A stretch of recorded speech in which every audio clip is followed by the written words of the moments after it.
The overnight flight from Chicago to London moved through the darkness, 37,000 feet above the Atlantic Ocean. 243 passengers were on board. Most slept under thin airline blankets, their faces bathed in the blue glow of seatback screens, playing movies no one was watching. In Satocho, a man in a rumpled gray sweater dozed, his head resting against the cold oval window. His reflection was a ghost against the endless night. He was just another tired traveler, invisible in the quiet hum of the cabin. Then, the captain's voice crackled through the speakers, urgent and unmistakable. If anyone on board has combat flight experience, please identify yourself to the crew immediately. The cabin stirred. Heads lifted from pillows, eyes darted nervously. The man in seat 8A opened his eyes. His name was Marcus Cole. He was a 38-year-old software engineer from Chicago. His life was built around his 7-year-old daughter, Zoe. She had her mother's wide brown eyes and her father's stubborn chin, and she believed, with absolute certainty, that her daddy could fix anything in the world. A broken bike chain, a tricky math problem, or the ache in her heart when she thought about her mom, who had passed away when Zoe was just 3. Every decision Marcus made, every sacrifice, was for her. He took the stable job with good health insurance. He turned down the promotion that required constant travel. He scheduled business trips only when absolutely necessary, and always called her every single night before bed. Tonight, before boarding, he'd recorded a voice message for her to wake up to. "Hey, baby girl. Daddy's on the plane now. I'll be home in 2 days. You'll be good for Grandma. I love you bigger than the sky." She always laughed at that phrase. It was their special thing, their secret language. He had been thinking about her face when he fell asleep. Now, with the captain's urgent announcement echoing, he thought about her again. She was the reason he had left the United States Air Force 8 years ago. She was the reason he had given up the one thing he loved more than anything in his life, except for her: flying. The F-16 Fighting Falcon had been his cathedral, the cramped cockpit, his confession booth, the endless sky, his only true religion. He'd logged over 1,500 hours in combat aircraft, flown dangerous missions over Iraq and Afghanistan, and earned the Distinguished Flying Cross. But then, his wife had a car accident on an icy highway. Sudden and final. Suddenly, he was a single father to a 3-year-old who kept asking when mommy was coming home, with a military career that sent him halfway around the world. He couldn't be both a warrior and a father. So he made his choice. He remembered telling a very young Zoe that Daddy wasn't going to fly the big planes anymore, that he was going to stay home with her. She had looked up at him with her mother's eyes and asked, "Why? Don't you like the sky anymore?" He felt something break inside him. "I like you more," he had told her. "I like you more than anything in the whole world." Now, on this commercial jet, surrounded by strangers, that buried part of him stirred. A flight attendant hurried past, her face pale. A businessman gripped his armrest with white knuckles. Somewhere behind him, an elderly woman whispered a prayer. Marcus looked out the window at the impenetrable darkness. Then he looked at his phone, at the last photo he'd taken of Zoe, her gap-toothed grin bright against their small kitchen. He had promised her he would come home safe. The captain's voice came again, more strained. "Ladies and gentlemen, I need to be more specific. We have experienced a critical malfunction in our flight control systems. If anyone on board has experienced flying aircraft manually, particularly in military or combat aviation, we need you to make yourself known to the cabin crew immediately. Time is of the essence." The words hung in the recycled air like smoke. Fear sharpened the edges of the room. A baby started crying. Marcus knew exactly what the captain was describing. The careful phrasing meant to minimize panic while communicating the gravity of the situation. A critical malfunction, manual flying, combat experience preferred. This wasn't a minor autopilot glitch. This was the kind of cascading system failure that killed pilots and their passengers. He'd seen it happen once before, an F-16 going down over the Iraqi desert, its pilot unable to recover, the wreckage scattered across 3 miles of sand. They never found all the pieces. The cold, analytical clarity that had made him one of the best pilots in his squadron took over. His mind catalogued the possibilities. This was a Boeing 787 Dreamliner, a fly-by-wire aircraft. All controls were electronic. If the flight computers failed completely, this plane would become a 200-ton brick falling toward the ocean. But there were manual overrides, if you knew where to find them. If you had the training to use them. Knew. 3 rows ahead, a man in his 50s stood up, waving his hand enthusiastically. "I'm a pilot!" he announced loudly. "A private pilot. I have my license and everything." A flight attendant hurried toward him, a flicker of relief on her face, but Marcus watched with growing unease. A private pilot, someone who flew single-engine Cessnas on sunny weekends. He'd never experienced a total flight control failure over the Atlantic. The man talked confidently, mentioning his flight hours and his flying club. He didn't mention combat. He didn't mention manual reversion procedures. The flight attendant nodded, then excused herself to consult the cockpit. She returned a moment later and shook her head apologetically. His qualifications weren't sufficient. The man sat down, deflated, and the fear in the cabin thickened. Marcus closed his eyes. Zoe's face appeared, her smile, her laugh. If he did nothing, he might survive. The crew might find another solution, or they might all die together in the dark water. He thought about the promise he'd made to Zoe, to always come home. But he had made another promise, too long ago. A promise to protect and defend. He had spent 8 years telling himself that promise was over, that his duty was only to his daughter. He wasn't sure he believed that anymore. With steady hands, Marcus unbuckled his seatbelt. He rose slowly, feeling the eyes of the entire cabin turned toward him. He raised his hand. "I can help." His voice was quiet. He cleared his throat and spoke again, louder this time. "I'm a former combat pilot, United States Air Force. 1,500 hours in F-16s.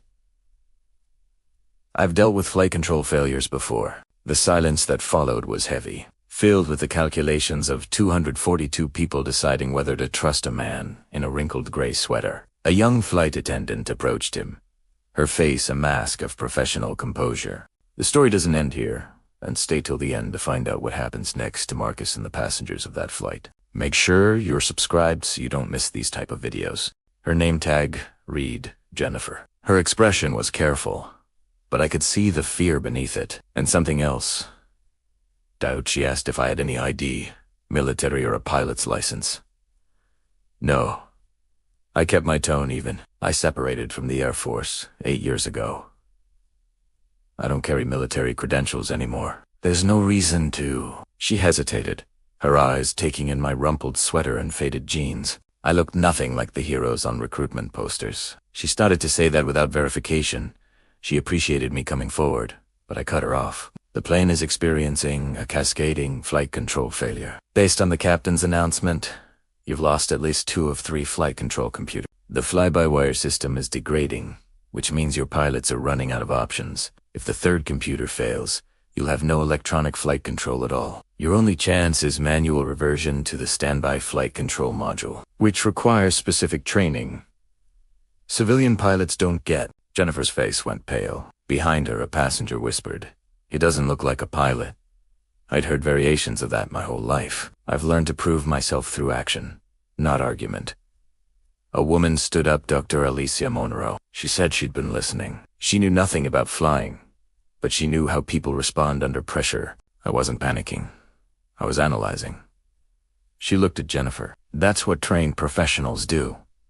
Then another passenger spoke up. "This is ridiculous. You can't just let some random guy into the cockpit." I kept my voice calm. "The protocols are for normal emergencies. This isn't normal. If I'm right, your pilots have maybe 20 minutes before they lose all flight control. You can spend those 20 minutes debating my credentials, or you can let me try to help." Dr. Monroe asked my name. "Marcus Cole." She nodded. "I believe you."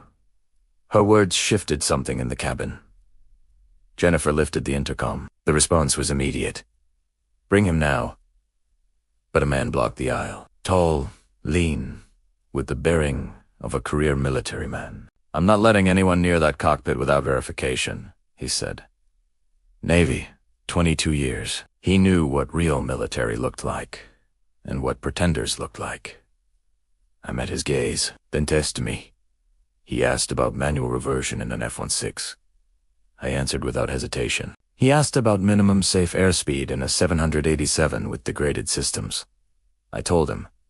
He asked what GILOC was, gain-induced loss of consciousness. I explained the recovery. Then I added, but that's not relevant here. This is a passenger jet, not a fighter. The veteran was quiet. Then he stepped aside. He's real. Take him up. As I passed, he caught my arm. Good luck, and I'm sorry. He was apologizing for the doubt. Thank you, I said, and walked toward the cockpit.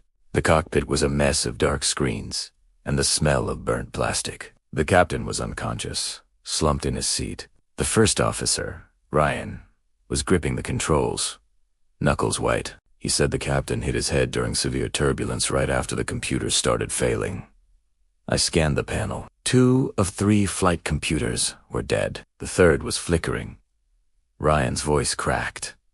I can feel it in the controls. The response is getting sluggish. I don't know how much longer it's going to hold. I asked if he'd tried manual reversion. He shook his head. The checklist says, it's a last resort. I've never done it outside a simulator. It's not a last resort anymore. It's the only resort.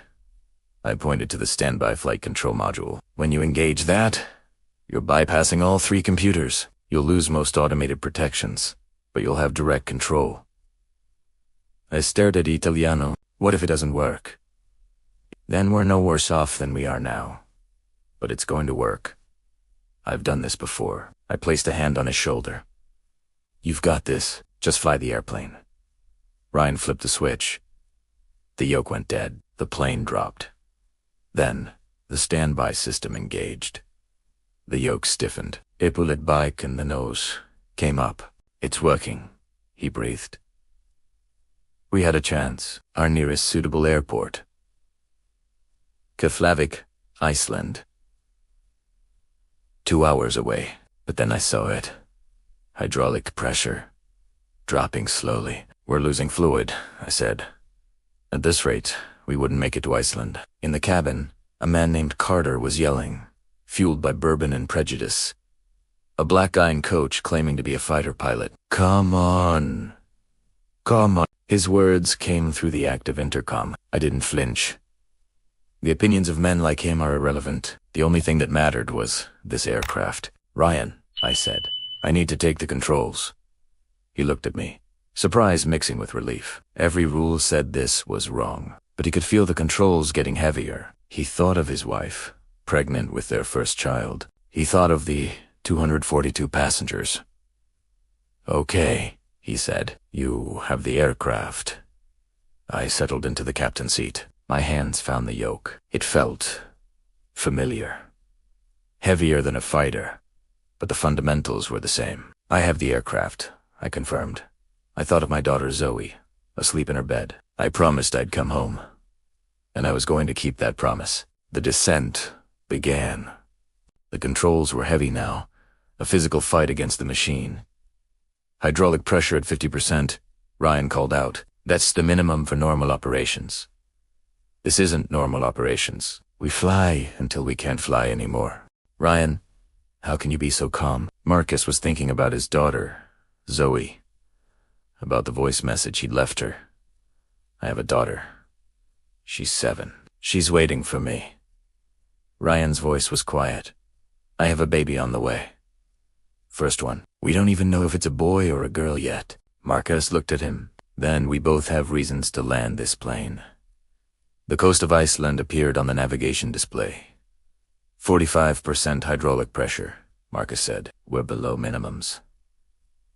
Contact to Flavik approach. Declare an emergency. We need their longest runway, full emergency services, and a lot of luck. Ryan made the call while Marcus flew, his hands making 1,000 tiny adjustments to keep the massive aircraft stable. Keflavik clears us for runway 28. Emergency services standing by. They're asking about fuel state and passenger count. Fuel is adequate. 243 souls on board, including an incapacitated captain needing immediate medical attention. An Tell them this landing is going to look unusual. We're coming in fast and shallow. I don't trust the hydraulics for a normal approach." Ryan relayed the message. The response was immediate. They understood. "Good," Marcus said, his knuckles white on the controls.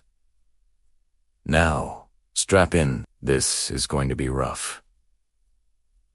In the cabin, passengers felt the steep descent. Jennifer, the flight attendant, moved through the aisles, her voice calm as she checked seatbelts. Even Carter Whitfield, the man who had loudly questioned Marcus's authority, had fallen silent. His face pale, Dr. Monroe sat with her eyes closed, her lips moving in a silent prayer. The runway was a stripe of brightness in the darkness, lined with flashing emergency lights. 35% hydraulic pressure, Ryan said, his voice tense. "Marcus, the controls are barely responding." "I know. We're committed." "Now going around. Call out the altitude, every 100 feet below 1,000. And when I tell you, hit the PA and tell everyone to brace." "Got it!" The runway rushed toward them. 1,000 feet taillights. "Where?" Blinding. 900 feet. The plane shuddered. 800 feet. 700 feet. The controls felt like they were set in concrete. 500 feet. Marcus held the speed, holding a descent angle that would have failed any pilot's check ride. It was a military technique for battle-damaged aircraft. He'd never tried it in a civilian jet. 300 feet. 200 feet. "Brace!" Marcus yelled. "Tell them to brace!" Ryan's voice boomed through the cabin. "Brace for impact. Brace for impact." 100 feet. Marcus pulled back on the yoke with every ounce of his strength. The nose came up, slowly, reluctantly. 50 feet. The main gear hit the runway. The aircraft bounced, once, twice, then slammed down with a shriek of tortured rubber. Marcus threw the thrust reversers to maximum and stood on the brakes. The jet shook violently as it Finally, it slowed to a crawl, then stopped. Absolute silence. Then, from the cabin, a wave of sound. Crying, laughing, praying, strangers embracing. Jennifer burst into the cockpit. "Everyone's okay," she said through tears. "Everyone is okay." Marcus closed his eyes. In the darkness, he saw Zoe's face. "I'm coming home, baby girl," he whispered. "I'm coming home." He was the last one off the plane. The cold Icelandic air hit him, sharp and clean. An airline official stepped forward, hand extended. "On behalf of everyone on that flight, thank you." As Marcus walked toward the terminal, he passed the passengers he had saved. Some reached out to touch his arm. Then he saw Carter Whitfield. The man's bluster was gone. "I owe you an apology," Carter said, his voice low. "What I said up there, it was wrong. Ignorant. Cruel." Marcus looked at him for a long moment. "Thank you," he said simply. "Learn from it." Inside, he found a quiet corner and called home. "Daddy?"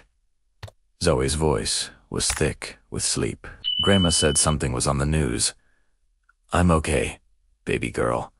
Daddy's okay. There was some trouble with the plane, but everyone is safe." "Were you scared, Daddy?" He thought about the failing systems, the darkness, the impossible landing.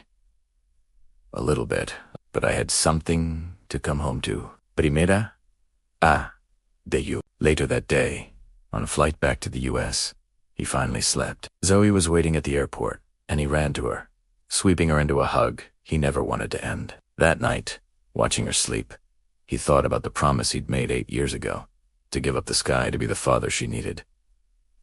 He'd kept that promise, but he finally understood it was never about staying on the ground. It was about coming home. And he had, against all odds, he had come home. He kissed her forehead. "Sleep tight, baby girl. Daddy will always come home." In the quiet living room, the gentle hum of home finally replaced the roar of engines. The weight of the sky lifted from his shoulders, and Marcus slept more deeply than he had in years. In the days that followed, His story made the rounds. Headlines, interviews, analysts, arguing. People called him a hero, a miracle.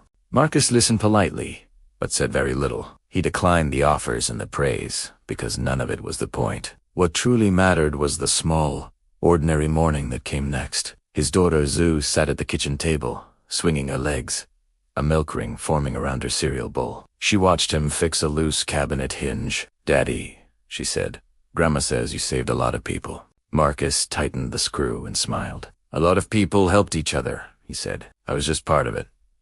She nodded with a serious wisdom only a 7-year-old can have. "That's what heroes say." He laughed softly. "Eat your breakfast, hero," he replied. Later, as they walked to school beneath a wide blue sky, Zoe reached for his hand. She pointed upward, just like she had years ago. "Daddy," she asked, "do you still like the sky?" Marcus looked up. The vastness no longer felt like something he had lost, or something calling him away. It felt like something he carried inside him, quiet, steady, always there. "I do," he said. "Very much." She squeezed his hand.